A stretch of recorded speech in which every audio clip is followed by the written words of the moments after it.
Hey everybody, Liz here. I want to talk to you today about what I call the elimination list, what it is, why you do it, and why you try to talk kindly to yourself.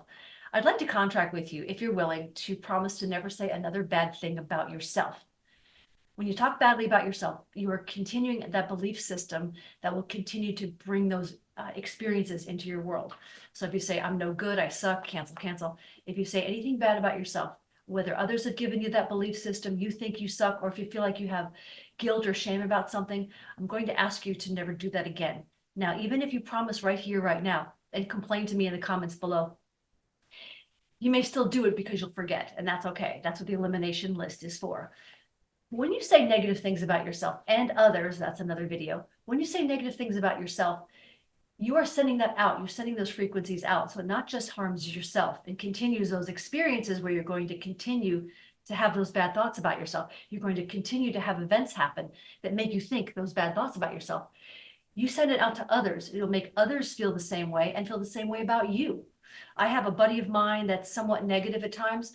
And when I think about calling him, I'm already annoyed because he's always annoyed and frustrated with life. He's pissed off at everything.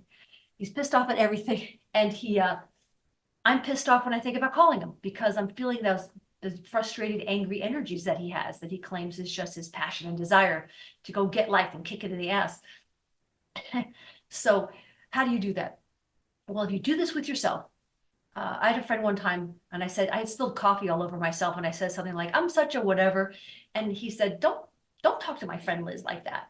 And I thought that was so sweet. And I reminded myself to talk kindly to myself. So here's how you do it. You say something dumb about yourself. You say something that's mean, not very kind. If you get there in the moment, you could say cancel, cancel, or cancel, clear, delete, or scratch that, or I'm not taking that in, or who are you? Get out of here. That's not my thought. Whatever you want to say, cancel, cancel.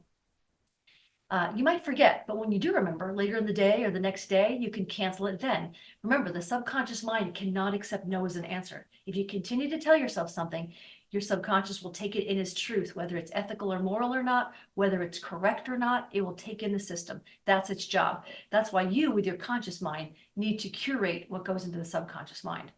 It will affect others. It goes out, that frequency goes out into the consciousness, and then we all feel like shit. So not to blame you or anything, we're all doing it. We're all part of this mass consciousness, messing it up and also making it a little more beautiful, some of us at times. So when you remember, you just turn it around and say cancel, cancel. And then what I also recommend you do is you say something the opposite to it. Like, I can type pretty well. I'm pretty good. I'm getting better and better every day. I'll figure this out. Or I'm amazing and awesome. Stop that. This is where I'm fine. I'm lovely. I'm getting better all the time. So the elimination list comes in is if you find yourself beginning to say something about yourself a lot, I can't do this, I'm no good, no one's going to love me, all those things that are not kind about yourself. Write that down. Get your list of 10 or 20 things, whatever it is, especially if you find yourself saying it to yourself a lot. And then what you do is you cross it out in a notebook, you turn the page over, and you write an exact opposite statement. And sometimes what I'll do if I find myself being unkind to myself, I'll find an opposite statement. I've done this work a lot, so I'm kind of used to it, but I'll turn it around in the new statement. I'll say it 10 times or 20 times or 5 times to myself, or I'll just say, no, cancel that. I'm amazing and wonderful, or I'm getting better at all the time. I'm going to be better about that next time. I'm going to do the thing better. I'm going to be kinder than whatever it is. So make that elimination list. Then once you have it, like I said, you can simply, when you're ready, sit down with yourself and cross out what you just said that was bad about yourself. Turn the page over, say something exactly opposite that's kind or more true or more neutral or better for yourself, even if you're not fully believing it.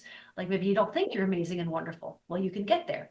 If that's too highfalutin for you, you can simply say, hey, I'm getting better and better. I'll figure this out. You know what I mean? You can say something that's more neutral if you like. The other fun things you can do with the elimination list is you could cut them out in little bits of paper and put them in a fire and burn them. Another thing you can do, I've probably said this on my channel a lot, this is a hibachi stick, but you can find a stick in the yard or a little hibachi stick, and you can blow that negative thought about yourself into the stick, like, I'm no good. Cancel, cancel. And when you blow a couple into the stick will tell you when it's full of that thought. This really is a shamanic thing. You could put it into a candle. You can throw it in the fire outside, and you could burn it outside in a shamanic sort of mini ceremony with yourself and understand that it's now done. The other thing you could do is take that thought in a mental image in your mind as a thought form, as a thought ball, and you can push it outside of your luminous field 50 yards or so and just blow it up. And you might need to do it multiple times. But I wanted to talk to you today about the elimination list. It's a serious kind of mental diet. And if you're new to this work, you may find you have a lot of stuff to talk about with yourself. You might, like, I'm on short accounts with myself. I've been doing this work for a long time, so I know that I don't suck any longer. Cancel. But, you might find you have a lot, but you can work on the most pressing one that comes up all the time. Like, I just feel called to tell this story. I have a friend of mine, she's 80 years old, Opus Dei Catholic, we're talking. She had an abortion when she was 25. Do you know, to this day, for all those years, 25 minus 80 years, she's been feeling guilty and ashamed that she did that instead of letting it go. I don't think God wants to punish her nearly as much as she's been punishing herself. So if she were to do this work, that would be the kind of thing where she goes, I'm beautiful and whole. That soul is happy. I'm going to meet that soul in heaven. Whatever she needs to do to undo that feeling of guilt. There's many ways to process emotions, but today I want to talk to you about the elimination list. In that case, it's something she's feeling guilty about. Sometimes others, our family of origin, our school teachers, our culture teach us to think certain ways, like body shaming, all kinds of things like that, where we have to realize that we are indeed beautiful and can change if we want to. And I'll leave you with that, and I'll talk to you soon. Take care. Bye.